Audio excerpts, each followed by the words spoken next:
आज हम कर रहे हैं factorization method for quadratic equations having roots.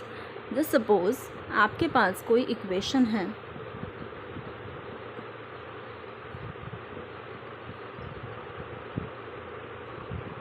और वो इस टाइप की है, ठीक है।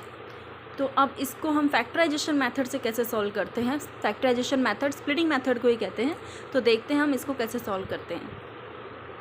तो सबसे पहले जैसे कि स्प्लिटिंग मेथड में भी आपको पता है हम आउटर नंबर का इनटू करते हैं। तो आउटर नंबर का इनटू करते हैं रफ़ में। तो यहाँ पे मैंने रफ़ साइड में इनटू किया तो 3 तो सेम रहेगा, 2 सेम, तो 6। अब हम ये चेक करेंगे कि 6 कौन कौन सी टेबल्स में आता है। जैसे जस्ट लाइक 3 2 6, 6 1 6, 2 3 6।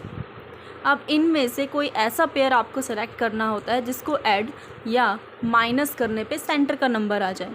तो ऐसा पेयर तो यही है। देखिए 6 और 1 एक ऐसा पेयर है जिसको माइनस करने पे 5 आएगा। अब आपको क्या करना है, आपको क्योंकि मिडिल टर्म स्प्लिट करते हैं तो आपको भी पता है मिडिल टर्म को आपने रिमूव करना है।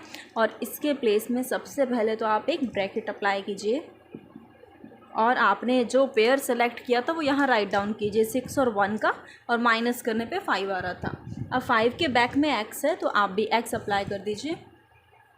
अब हम ब्रैकेट करेंगे ओपन। तो इस ब्रैकेट के आउटसाइड में प्लस का सिंबल है तो प्लस के कारण कोई भी चेंजेस नहीं आते हैं। चलिए कॉमन लेते हैं।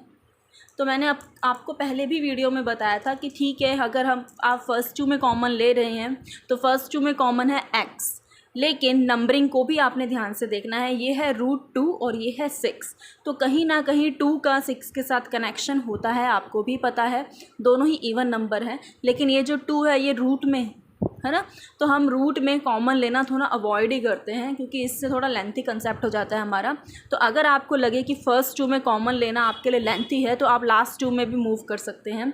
तो जो लास्ट 2 है तो ये सिंबल तो मैंने सेम किया, कुछ कॉमन नहीं है। तो जब कुछ कॉमन नहीं होता तो आप 1 ही राइट डाउन करते हैं आउटर में, और क्योंकि आउटर माइनस था तो सेंटर का सिंबल क्या हो जाएगा, चेंज।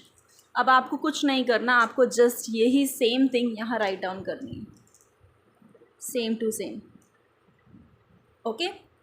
और अब आपको जस्ट कंपेयर करना है। देखिए यहाँ पे √2x² था और उसकी जगह x है, यानी यहाँ पे पहले x² था, अब x बच गया, यानी बाहर क्या लिया होगा इन्होंने, x कॉमन लिया होगा।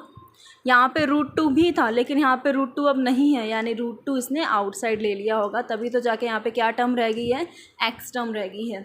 अगर आपको लगे कि आप कोई मिस्टेक कर रहे हो तो आप एक बार माइंड में इनको इंटू करके चेक कर सकते हैं। वापस देखो, इन दोनों को इंटू करेंगे यही आएगा और इन दोनों को इंटू करेंगे तो 6x ही आएगा। तो ये डन। अब जो चीज़ सेम होती है उसको आपने 1 टाइम राइट डाउन करना होता है, लाइक स्प्लिटिंग जैसा आप पहले भी करते थे। इसके फ्रंट में क्या है, √2x, और इसके फ्रंट में क्या है, -1। बस ये फैक्टराइज हो गया। लेकिन अगर आपको x की वैल्यू फाइंड आउट करनी है तो फर्स्ट फैक्टर को लीजिए 0 के equal, then after that second factor को भी लीजिए 0 के इक्वल, देन x इज़ 1/√2।